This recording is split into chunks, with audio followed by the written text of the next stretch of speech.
At age 65, Jim Kelly still stands in American football history as one of the most profoundly influential quarterbacks the NFL has ever seen, not because of one glorious crowning moment, but because of a rare, relentless, grueling string of achievements few have matched. He was the centerpiece of the K-gun offense, a system that changed the pace and tactical thinking of the league, forcing the entire NFL to adjust defensive rules to keep up with the tempo the Buffalo Bills created. He led his team to 4 straight AFC championships from 1990 to 1993, a feat never repeated in the Super Bowl era.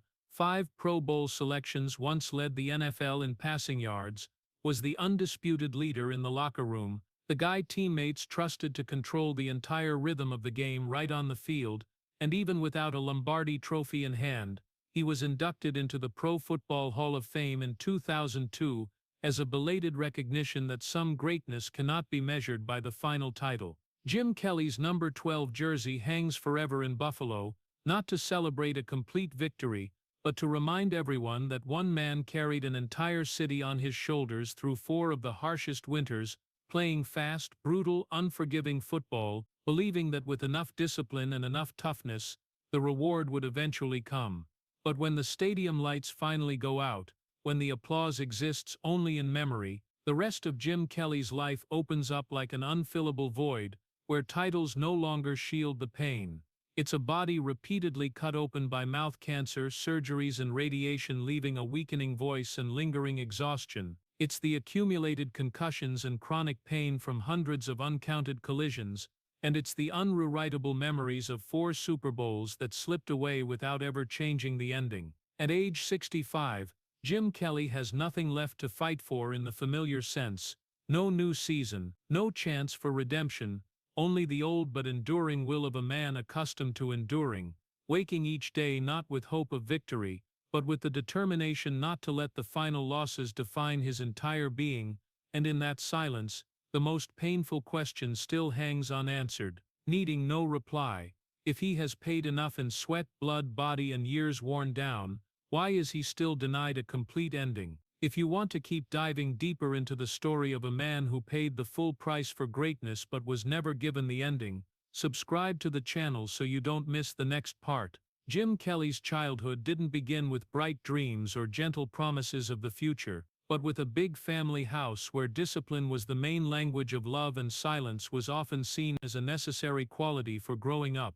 In that space, hugs were rarer than reminders to be strong, and care usually came in the form of expectations rather than comfort. Jim grew up among siblings, learning very early how to fit himself into order, how not to demand, not to bother, not to complain, because any sign of weakness was easily read as lack of effort. Evenings passed in familiar routine, where performance was asked about before feelings. "Where are you okay?" was rarely said in a slow, gentle voice, and where recognition, if it came, was always tied to what you'd accomplished rather than how you felt. In that context, Jim didn't learn to name his sadness, he learned to swallow it. He didn't learn to seek help, he learned to endure alone.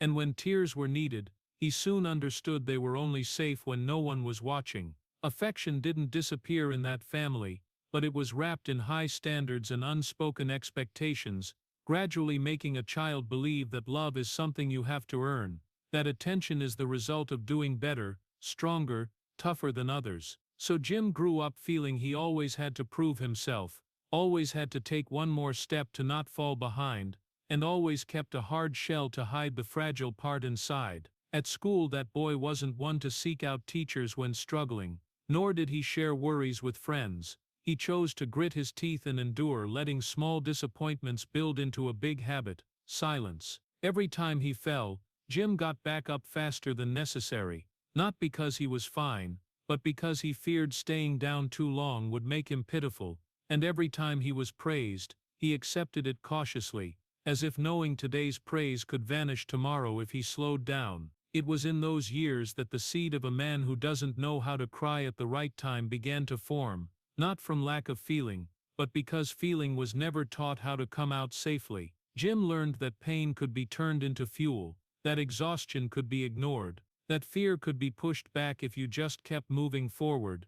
Those lessons later helped him stand firm under the brutal pressure of elite football, but they also quietly took away his ability to stop and ask for help when he needed it. In that big family, every child had a role, and Jim chose the role of the one who doesn't cause trouble, the one who handles things himself, the one who doesn't need soothing. He didn't know that choice would follow him for life, slipping into every decision, every reflex, every moment facing loss. By his teenage years, Jim was used to taking responsibility earlier than his peers, used to keeping everything inside, used to believing resilience was the highest virtue a man could have, and while other kids dreamed aloud with big words, Jim dreamed by quietly training, quietly pushing, quietly believing that if he was good enough, strong enough, tough enough, life would eventually answer.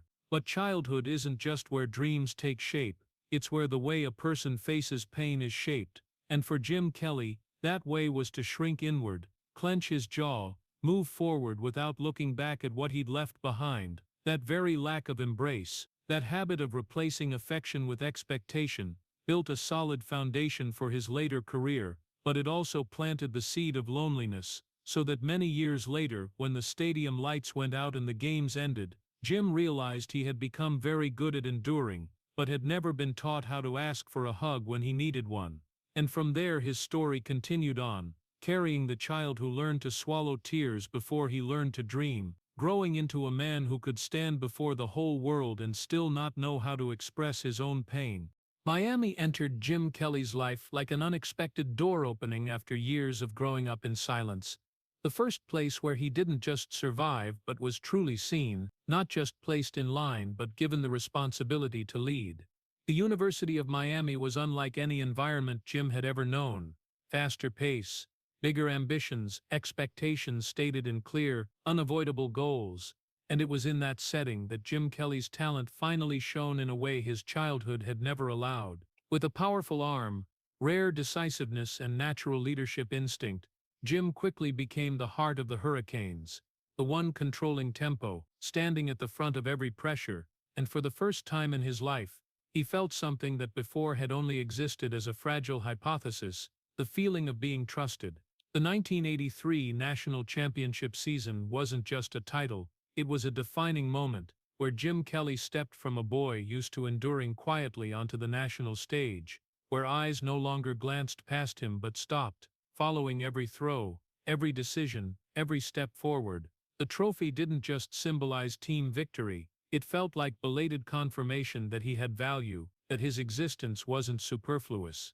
At Miami, Jim began to believe talent could save him, that if he played well enough, led well enough, won enough, the voids from childhood would fill themselves, that years without embrace could be made up for by crowd roars and teammates' respect. Every win felt like a patch, every praise like a temporary dose, making him believe he was getting closer to the healing he had never learned to name. But the truth is, no matter how brilliant the success at Miami, it only touched the surface. It didn't reach deep into the person who'd been swallowing tears since childhood. After intense practices and celebratory nights, when the locker room quieted, Jim still carried the familiar feeling of loneliness, still didn't know what to do with emotions unrelated to strategy or winning. He was trained to read defenses, to react in split seconds, to make cold decisions under pressure, but no one taught him how to face the fear of being left behind if one day his talent dulled. And so each success unintentionally deepened a dangerous belief that his worth was tied to performance, that if he ever slowed, ever weakened, everything would disappear. Miami gave Jim Kelly fame, discipline, and a place in college football history, but it didn't give him the emotional safety he'd lacked for so long. Beneath the bright uniform and impressive stats, still lived a love-starved child, still the boy who'd learned to endure instead of ask for help, now only changing venues to continue the old survival strategy on a bigger stage. When the season ended and the praise faded, Jim stood at the threshold of a new dream called the NFL, believing he was ready, that his Miami wins were strong enough proof that life would finally have to answer. But deep down he had never truly healed. He had simply found a place where his pain was temporarily unnoticed. That very paradox, being seen but not healed, became the foundation for everything that followed. As Jim Kelly stepped out of college with a heart full of ambition, an admirable resume, and an emotional void that quietly kept growing, waiting to be tested by the far harsher pressures of the life ahead. Buffalo appeared as a harsh turning point in Jim Kelly's journey, a place unlike the dazzling Miami or any romantic vision of the NFL dream he once carried, because this was a city so cold that winter seemed to seep deep into the flesh, where wind blew through empty streets carrying a prolonged sense of isolation, and where football wasn't just entertainment, but the lifeblood identity of the entire community. When Jim Kelly put on the Buffalo Bills uniform, he stepped into an environment that demanded more than pure talent. It demanded mental toughness, unconditional endurance, and the ability to shoulder pressure without complaint. In Buffalo there was no room for hesitation, no space for fragility, because every Sunday in the bone-chilling cold and stands full of expectation, the quarterback didn't just have to win, he had to prove he was the absolute leader. Jim quickly became the steel leader, not through soft encouragement, but through intensity, discipline, and an unforgiving attitude toward mistakes, both his teammates and his own. He ran the game with icy focus, made split-second decisions, and gradually built the image of a man the whole team relied on to survive the toughest moments. But that very role began placing an invisible burden on his shoulders, because in Buffalo, every eye was on the quarterback, every failure had a name attached to it, and every victory became an obligation to repeat. No room for weakness wasn't just a slogan, it was the unspoken rule of the locker room, where pain was seen as a necessary condition to prove worth, where playing through incomplete recovery was praised as the mark of American manhood, and where asking for rest or admitting fatigue was easily seen as lack of commitment. Jim Kelly, the man who'd learned to swallow tears since childhood, fit perfectly into that culture, continuing to push himself beyond limits, continuing to believe that if he was tough enough, disciplined enough, every inner void would be filled by collective victory. But Buffalo didn't just test him on the field, it tested him in everyday life, in long evenings, where the cold wasn't just outside but crept into the loneliness of a man living far from family, far from close relationships, pouring all his energy into his career as a way to escape emotion. As each season passed, Jim grew sharper on the field, but drifted further from the person inside, as his career began swallowing time, mind, and the ability to listen to himself. He grew accustomed to bringing pressure home, accustomed to relieving it with silence, and accustomed to measuring personal worth solely by professional success. The city's adoration was both motivation and a relentless reminder that he couldn't stop, that every time he stepped onto the field was another chance to prove he deserved the trust of millions, and that mistakes weren't personal, they were betrayals of collective expectation. In that process, Jim Kelly became an icon, but he also gradually lost the ability to separate himself from that role, as the steel leader on the field began overshadowing the man behind, the one still carrying childhood emotional lacks, and the fragile belief that just keeping moving forward would make everything okay. Buffalo gave him glory, fame, and the chance to write history, but it also began turning glory into burden, as each step forward brought greater responsibility, each success demanded deeper sacrifice, and each passing season took more energy without promising to give it back. In that city's unforgiving cold, Jim Kelly learned to exist like a winning machine, but he also unwittingly laid the foundation for a painful paradox. The career he'd poured his entire being into building began eroding that very being bit by bit, while he still believed he was on the right path, not yet realizing the greatest burden wasn't the pressure from the stands, but having no place to set down the leader role and return to being an ordinary man when the game ended. The K-gun offense wasn't just a tactical system, it was the moment Jim Kelly stepped to the true pinnacle of power in the NFL, where he was no longer simply a quarterback distributing the ball, but became the brain controlling the entire game's breathing, making decisions in mere seconds to shatter every defensive plan. With K-gun, Jim Kelly was given unprecedented control for that era, reading defenses himself, audibling plays himself, pushing the tempo to levels that left opponents gasping, and in those moments, he was like a conductor in the middle of a storm, every eye following every movement of his right arm, every hoarse shout inside the helmet. The NFL was forced to change because of him, to adjust rules, to adapt to a fast, brutal, unforgiving style, where the quarterback wasn't waiting for sideline calls, but was the center of power right on the field.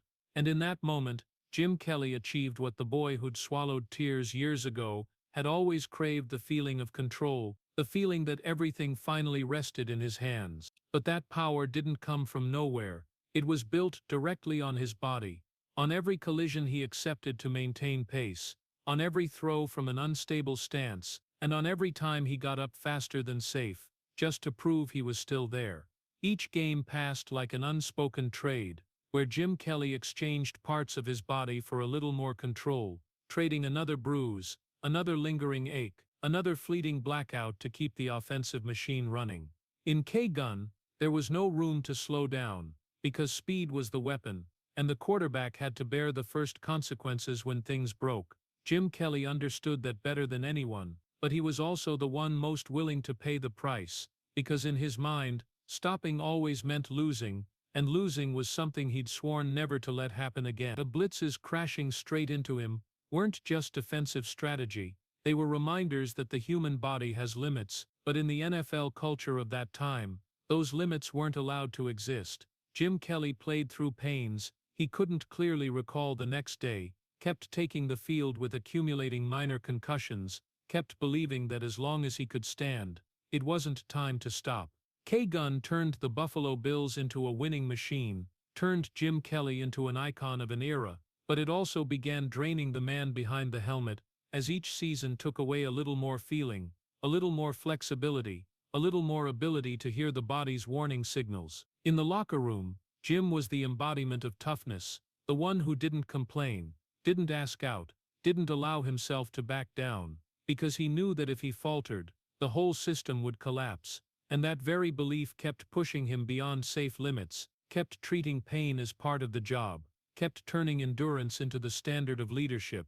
The power in K-Gun brought Jim Kelly absolute respect, but it also trapped him in a role that allowed no weakness, where the leader couldn't admit he was tired, that he was scared, that every hit left lingering aftershocks longer than one game. On evenings after wins, while Buffalo celebrated in biting cold, Jim returned to pains no one saw, sleepless nights with his body still trembling from adrenaline and impacts that hadn't settled. But even in those moments, he still believed it was all worth it, that the power on the field would ultimately lead him to the ending he deserved.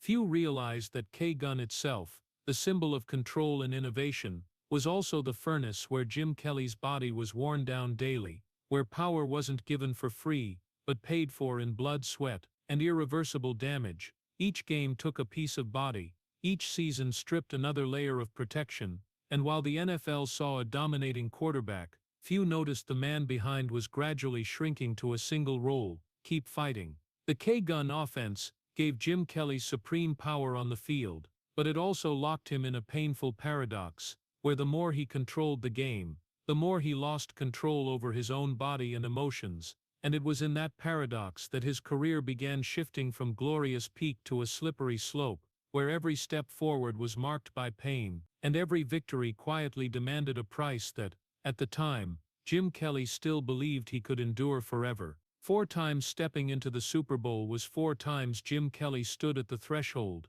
Every player dreams of reaching just once, and 4 times that door closed in his face in different ways, but left the same lingering echo, prolonged silence, and the feeling that time couldn't be turned back. The first time, defeat carried the shape of shock, a brutal lesson when one was still young enough to believe it could be fixed next time. The second time, the pain grew more familiar, wrapped in promises that experience would make up for it. The third time, fatigue began showing, when the body had already paid too high a price just to get there, but will still dragged him forward, believing persistence would finally be rewarded. And by the 4th time, when the stadium lights went out, when the scoreboard froze on an unchangeable number, Jim Kelly understood better than anyone there would be no 5th time, that the self-assurances about next chances had run dry, that history didn't always allow do-overs. Those 4 defeats weren't the same in script, but they were the same in the feeling of having something taken away that the entire city, the entire team, and he himself had poured their whole lives into chasing, and that repetition kept the pain from ever fading, because with each passing year, the memory returned like a reminder that some doors open only once in a lifetime. In public, Jim Kelly didn't cry. He stood tall, shook hands with opponents, answered interviews in a low-clipped voice, preserving the image of the steel leader who wouldn't let emotion shake him, because he understood that in Buffalo, and in the NFL culture of that era, collapsing in front of cameras would be seen as a second failure. But inside, pieces fell silently, as unanswerable questions began wearing down his mind. What went wrong? What was missed? And could anything else have changed the outcome? Each Super Bowl took from Jim Kelly not just an opportunity, but a piece of the belief that effort is always rewarded, that playing right and playing well enough would lead to a deserved result. And when that belief was tested 4 times in a row, it didn't shatter in one moment, but cracked gradually, leaving a void hard to name. The last time leaving the field after the final, Jim felt the difference clearly. No more anger driving him, no more bold promises for the future, just a deep fatigue spreading through his body, as if every taut string had been pulled to its final limit. He knew time was no longer on his side, that his body was starting to protest, and that even iron will couldn't force history to repeat on personal demand. In the locker room, as the noise faded, Jim Kelly sat there with the familiar feeling of loneliness, understanding this defeat would follow him for life, not as a wound that could be hidden, but as an indelible mark on his biography. He didn't allow himself to cry, not because it didn't hurt, but because he was too accustomed to keeping pain where no one could see it. Those 4 Super Bowls became a string of memories America both respected and avoided, because they challenged how people tell stories of greatness, forcing acknowledgement that some legends are built not on victorious peaks, but on the ability to stand firm after repeated failure. For Jim Kelly, those failures couldn't be forgotten, not because he wanted to keep them, but because they had become part of who he was, shaping how he saw himself and the world, shaping the toughness on the surface and the fragility beneath. Each time the memory returned, he had to face the truth, that some lives are remembered not for complete endings, but for reaching the absolute edge of effort, without being granted the reward. And it was in that quiet shattering, that Jim Kelly continued living as he'd learned from childhood, swallowing pain inward, standing tall before others, and carrying unanswerable questions like a private burden, because he understood the Super Bowl wasn't just where he lost games, it was where fate first forced him to accept that not every battle can be won by will, and not every sacrifice leads to the ending people expect.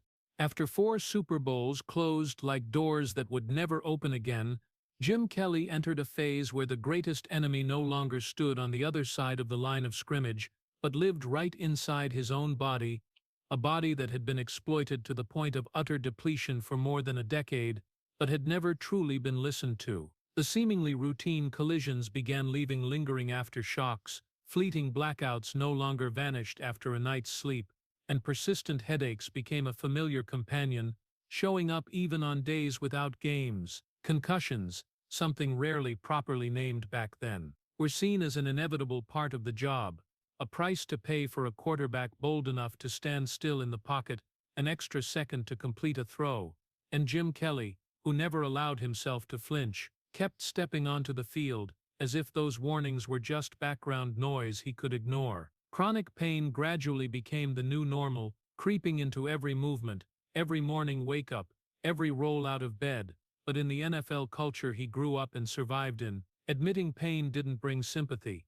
It only raised questions about grit, about leadership, about whether that man was still tough enough to lead the team. The body sent signals, clearer and harsher by the day, but Jim Kelly had been trained his whole life to disregard those signals, to believe will could overcome biology, that responsibility to the team and the city mattered more than personal safety, and that stopping meant quitting, something he had never permitted himself to do. In the locker room, bruises were treated like silent medals, pain was masked with forced smiles, and pre-game painkiller injections became an unspoken ritual. Jim Kelly fit perfectly into that cycle, continuing to run the K-gun offense with the familiar precision and ferocity, while inside, his body quietly accumulated damage no one, not even he, wanted to face. The NFL culture of that era didn't ask how a player felt, it only asked if he could play, and Jim Kelly, who had built his entire identity around endurance, always answered the way everyone expected. Yes, each nod was another time he convinced himself everything was still under control, that the blackouts were just fleeting, that the pain would disappear when the season ended, that the body would heal itself the way he once believed his career would deliver the deserved ending. But unlike a scoreboard, the body doesn't forget, doesn't reset at the start of each season. Small concussions piled into a massive burden, untreated pain turned chronic, and sleepless nights from agony began lasting longer than victory celebrations. Jim Kelly kept playing not because he didn't know the risks, but because he didn't know how to stop, didn't know how to separate himself from the leader role, and didn't know how to put his health ahead of the expectations of millions. In that silence, his body slowly shifted from loyal tool to unwilling betrayer, not because it wanted to destroy him, but because it had been forced to endure too long without rest or healing.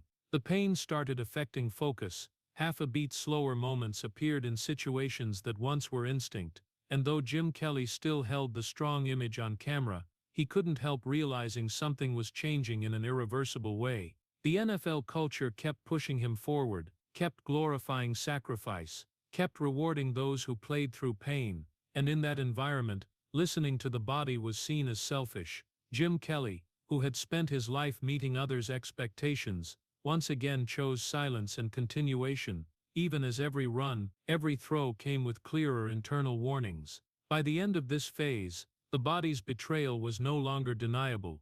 It was a reality he had to confront, when the man who never stopped first felt that some battles couldn't be won by charging ahead, that some limits couldn't be broken without consequences, and that the very resilience that made his legend had also pushed his body to its final edge. As the stadium lights dimmed after each season, and his body began to protest, Jim Kelly returned to a space that seemed safer, but was full of quiet cracks, family, where there were no cheers, no scoreboards, and no victories recorded in numbers. The peak years of his career had taught him how to lead teammates through the harshest pressure, but they hadn't taught him how to be emotionally present with loved ones. People who needed a flesh and blood Jim Kelly, not the steel icon of the Buffalo Bills. His marriage, like many relationships overshadowed by overwhelming fame, gradually cooled, not from explosive tragedies, but from prolonged absence, from evenings where silence replaced conversation,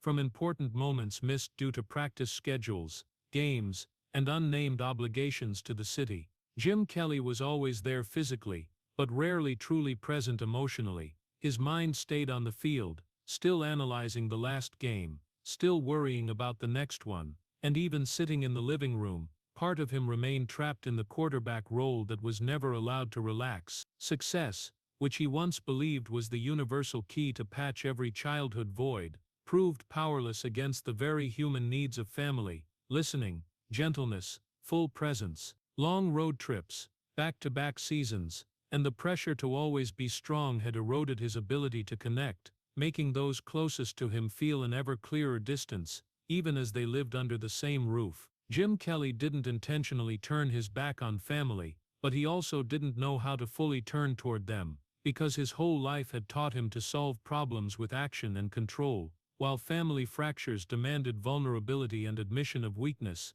things he'd never been taught.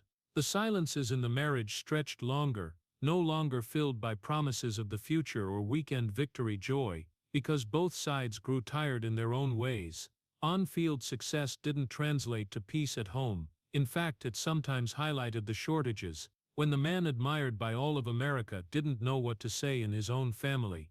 The kids grew up in the shadow of a legend, proud but distant, because the father they saw on TV wasn't entirely the father they had at home, a man always tense, always carrying pressure, and rarely letting go to share feelings. Quiet evenings became habit, family meals lacking connection gradually felt normal, and Jim Kelly, though he never said it, also sensed that another front in his life was slipping out of control, a front where iron will and fighting spirit weren't enough to win. Family stood behind him, quietly bearing the cost of greatness, accepting their place outside the spotlight, while Jim kept fulfilling the role society placed on him, and that very silent sacrifice made the painful paradox clearer. The man who spent his life leading and protecting others didn't know how to protect his closest relationships from the erosion of time and pressure. As the silences grew longer, Jim Kelly began to understand that some losses aren't measured by titles or public failures, but by quiet distance,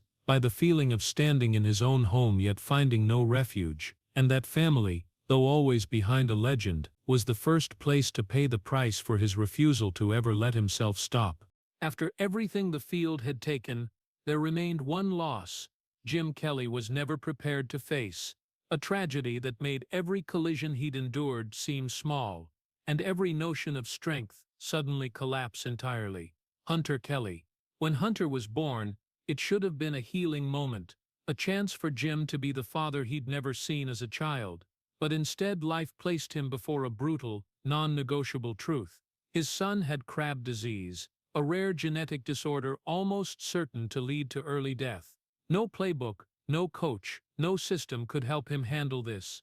For the first time in his life, Jim Kelly stood before a game he wasn't allowed to enter, wasn't allowed to fix with effort, and wasn't allowed to believe more trying would bring a different result. Hunter spent more time in hospitals than at home, each passing day a reminder that time wasn't on their side, and Jim, who once led comebacks before tens of thousands, didn't know what to do in front of his son's fragile breathing. He didn't know how to father a child who was dying, because no one taught him how to love when loss was certain, no one taught him how to be present when every moment with his son carried unbearable pain. Fear crept into every thought, not public failure fear, but private, silent fear, fear of bonding too deeply, only to not survive letting go, fear of looking into his son's eyes and seeing a future stolen, fear of his own helplessness. Jim Kelly, lifelong used to facing pressure with action, began avoiding in ways no one saw, spending more time on work, on outside obligations, on anything that let him temporarily avoid the cold hospital room where all his power was useless. Avoidance wasn't from lack of love, but from loving too much without knowing where to put it when he couldn't save his son. On long nights, while Hunter slept fitfully under hospital lights, Jim sat there with the familiar feeling of loneliness, but this time not from expectation or winning pressure, but from realizing fame, money, and America's admiration couldn't buy one more day for his son. This was the moment every concept of manhood he'd believed in crumbled, because toughness didn't ease Hunter's pain, and will couldn't stop the disease's progression. Jim Kelly felt powerless in a way he'd never experienced, forced to learn how to love a child he knew would leave, to stay in the pain instead of fighting it, and to accept that some games' only courage is not running away, even when every cell wants to flee. Hunter died very young, leaving an unfillable void in Jim Kelly's life, a void without triumphant cheers, without release moments, only prolonged silence and questions that would never have answers. For Jim, this wasn't just a father's loss, it was the complete shattering of the belief that life, however harsh, could still be adjusted by effort. Hunter taught him a painful lesson, that some things can't be fixed, can't be won, only carried. From that moment, Jim Kelly was no longer the man who believed he could control everything with enough effort,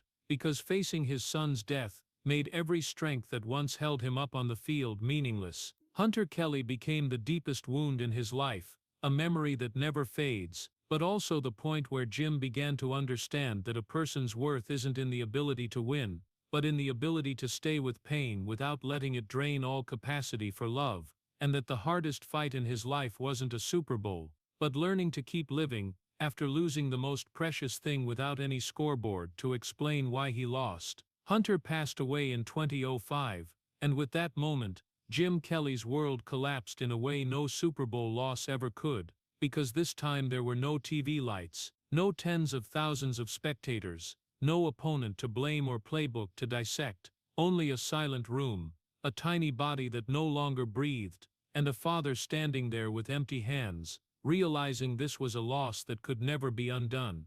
Hunter left quietly, without fanfare, without a final scoreboard, without a climactic moment to turn the page to a new chapter, just a suffocating prolonged silence where for the first time in his life, Jim Kelly didn't know how to stand tall to keep going. Hunter's death was unlike any pain he'd ever endured, because it didn't just take a child, it stripped away completely the illusion that life, however cruel, still followed some kind of fair logic. Jim had grown accustomed to paying prices, to enduring pain to move forward, but this time no price was big enough to trade for one more day of his son's life. After the quiet funeral, when the condolences thinned out and the world kept turning, Jim Kelly couldn't return to any familiar rhythm of life. The pain didn't explode into loud sobs, but settled into a heavy weight on his chest, making every morning wake up an unnamed challenge. He began escaping into alcohol, not for joy, but to numb the feeling, to have a few hours without remembering the hospital room,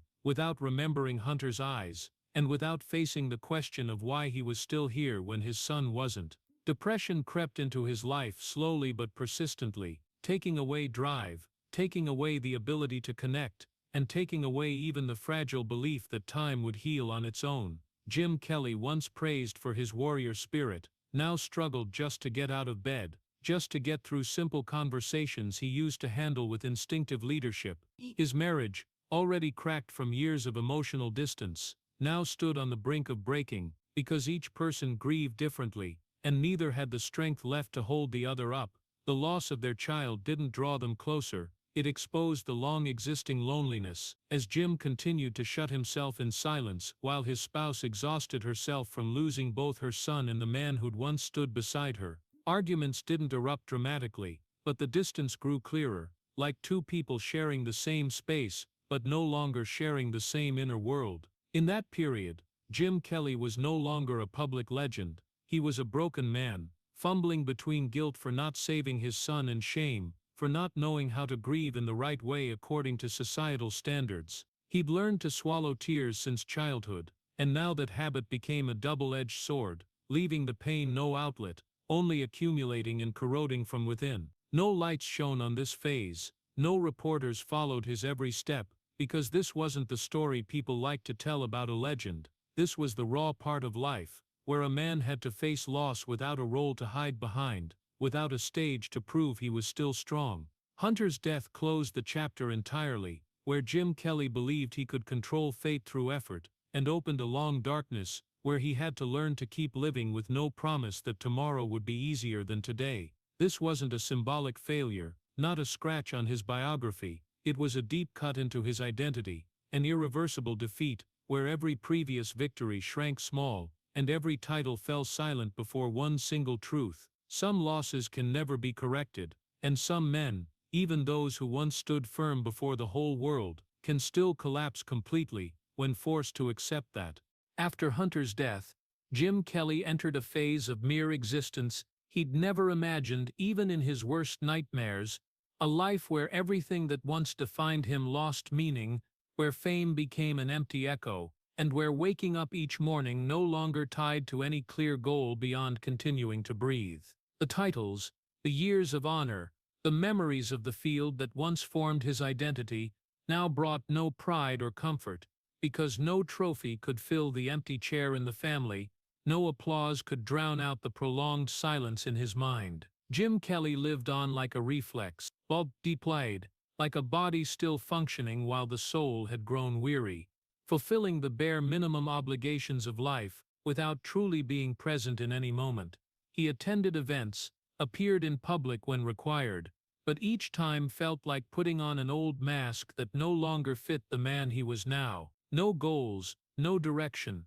The days passed in a hazy feeling, when time was no longer measured by seasons or schedules, but by an indistinguishable chain of days where mornings and evenings blurred into one prolonged quiet state. Jim had once been the leader, the one setting the pace for an entire team, but now he didn't know how to lead himself anywhere, because every path that once promised meaning led back to the same void. Conversations grew short, emotions suppressed to the point he wasn't even sure what he felt beyond deep exhaustion, and even anger or sadness seemed too energy-consuming to sustain. He looked back at his life with a sense of strangeness, as if watching someone else's story, where peak moments no longer connected to the present person, where memories of wins and losses existed side by side, but never touched. In this phase, Jim Kelly didn't seek salvation, didn't talk about healing, because those concepts sounded too grand and too distant for someone just trying not to collapse entirely.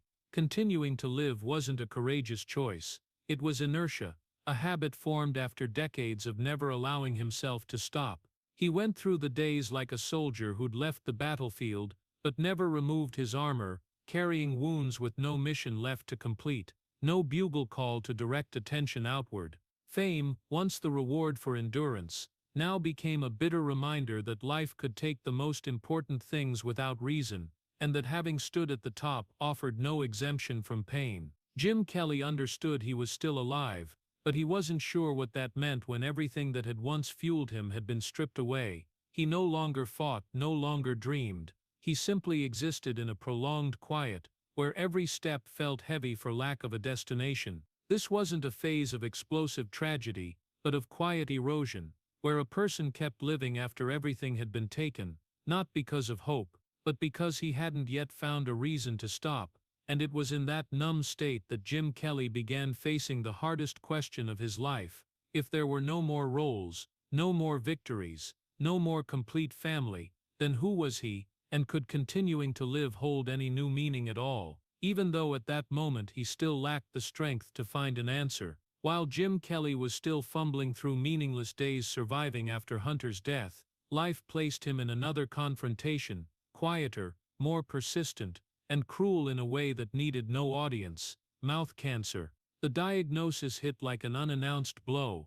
No shouting, no drama, just a few short words from the doctor, enough to make Jim Kelly understand that even a body worn down throughout his career wasn't allowed to rest. Unlike field injuries, where pain had a familiar rhythm and recovery was always a promise, cancer brought absolute uncertainty, where every test result could change everything, where no one dared say what tomorrow would bring. Surgeries came not as heroic moments, but as cold invasions, where parts of the body were cut away to trade for more time, where voice, breath, and the ability to eat had to be relearned from scratch. Jim Kelly didn't stand in front of a mirror calling himself a warrior, didn't find inspiration in slogans about fighting and winning. He only felt the deep exhaustion of someone too familiar with pain, and now lacking the energy to assign it any noble meaning. When the cancer recurred, every fragile illusion of its over collapsed completely. Instead came raw, unromantic, unphilosophical fear of death, fear of no more time, of disappearing while still having things unsaid, undone, unredeemed. Jim Kelly was afraid, but not in a loud way. That fear followed him quietly through sleepless nights, through every painful swallow, through every moment he wondered if he had the strength to get through this time. He didn't want to be seen as a symbol of resilience, because he knew he wasn't fighting to inspire anyone. He was just trying to exist one more day, trying to hold on to his fragile presence in life. Treatments followed one after another without bringing a sense of progress, only more depletion, as his body reacted slower, as fatigue built to the point where getting out of bed became a decision to weigh. Jim Kelly found no glory in cancer, no honor, no spiritual victory. He only saw a man having to learn to accept that strength no longer lay in enduring more, but in allowing himself to weaken without shame. In the rare clear moments between pain and medication, he realized this was the first time in his life he wasn't trying to prove anything to anyone, wasn't trying to please the city, the team, or the legendary image. He just wanted to live, simply and selfishly, in a way he'd never allowed before. Cancer didn't turn Jim Kelly into a new hero, didn't give him an inspiring chapter easy to tell. It only stripped bare the truth that this man was too tired to fight in the familiar sense, and that sometimes the greatest courage isn't standing tall once more, but accepting that he no longer had the strength, yet still choosing to stay, to keep breathing, and to go through each day not for glory, but because he wasn't ready to disappear. After the cancer, after the surgeries and recurrences that wore down both body and spirit, Jim Kelly stepped out in front of the public, in a form America wasn't used to seeing. No longer the steel leader, no longer the arm that once ripped through the wind with throws, no longer the challenging gaze that forced the entire NFL to adjust its rules, just an visibly older man, slower, thinner, and wearing on his face the marks of time he no longer bothered to hide. The legendary image faded not in one dramatic moment, but in a very human, very ordinary process, when audiences no longer recognized him instantly, when his rare appearances were no longer anticipated as before, and when stories about Jim Kelly gradually shifted to the distant past tense, like a closed chapter of history. Kelly didn't fight it, didn't try to cling to the spotlight, didn't seek a comeback to remind the world who he once was. he understood that resisting time only created more pain, and after everything he'd lost, he no longer needed to prove his worth through public presence. In that silence, he accepted being gradually forgotten, not as punishment, but as a natural consequence of a life that had fought too many battles. Autograph sessions grew fewer, press questions shorter, and conversations about him tied more to nostalgia than expectation. Jim Kelly saw it, and didn't resist, because he knew legends only exist when fed by victories and strength, while truth exists even when no one is clapping anymore. That truth was an aging, tired man who'd lost a child, faced his own death, and survived, not as an icon, but as an ordinary human carrying limits he could no longer conceal. When truth replaced legend, with no gap left between public image and private life, Jim Kelly didn't feel robbed. Instead, he felt a rare lightness, as if he was finally allowed to exist without a role to play. No one expected him to be strong anymore, to inspire, to represent a city's warrior spirit, and in the absence of those expectations, he found a belated kind of freedom, where walking slowly, speaking little, and showing up simply, were no longer seen as failure.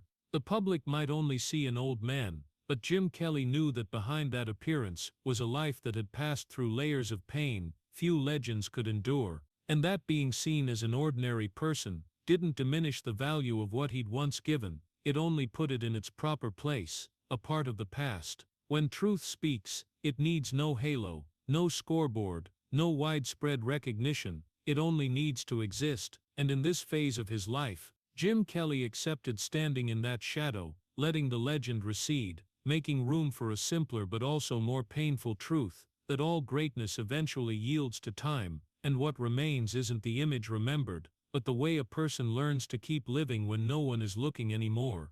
When the legend had retreated into the shadows, and the public only saw an aging man in silence, Jim Kelly moved into another phase. Not a revival, not a belated victory, but learning to live with the parts of life that had been stolen, without hoping to reclaim them whole. He didn't speak of complete healing, because he understood clearly that some losses have no shape to patch, some pains don't disappear, but only change how they exist. Hunter didn't return, cancer didn't become a harmless memory, and his body never went back to its former state, so the only goal left was managing the pain, rather than defeating it. Jim Kelly began living slower, not as some trendy philosophy, but because his body forced him to. Each day structured around clear limits, fatigue arriving earlier, mornings needing more time to get up, evenings ending in quiet instead of planning. He didn't try to assign his existence some grand new meaning, didn't seek to turn pain into an inspiring message, because even that required energy he no longer had. Instead, he accepted that simply being alive, being present, and still able to love in small ways was enough. Family, in a fragile but more genuine way, became the center of whatever life remained, not to make up for the past, but to keep the present from slipping away. Conversations no longer revolved around achievements or long-term plans, but around very small, very ordinary things, where presence mattered more than words. Jim Kelly gave time to charity, not as a grand mission, but as a way to place his pain into a broader flow, where helping others didn't erase personal loss, but made it less isolating. He didn't stand on podiums to lecture about resilience, but quietly showed up, listened, and shared within the limits of someone who knew what it meant to have no answers. No longer seeking grand meaning, he rejected familiar redemption narratives, because his life didn't follow that arc. Instead came the acceptance that some days are better and some worse, that pain can be managed but not erased, and that living with it demands quiet patience more than iron will. Jim Kelly learned to let go of the need to be remembered in a specific image, learned to let the past exist without dominating the present, and learned to stay within his limits without shame. The stolen parts of life weren't returned, weren't compensated, weren't explained, but they also stopped being an enemy to defeat. They became an inseparable part of who he was, carried every day as an accepted reality.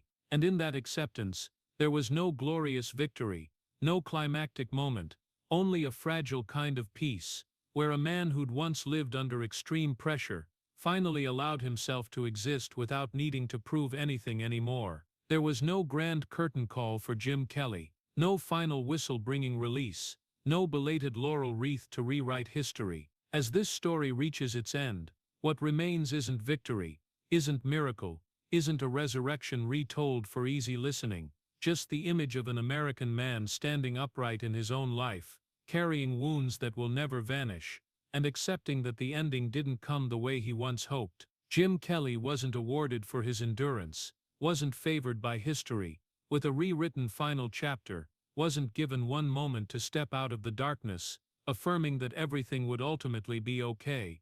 Instead, he kept living in a reality where what was lost never returned, where the big questions had no answers, and where each passing day was a quiet choice not to collapse. No victory, because those 4 Super Bowls remain permanent cuts in collective memory.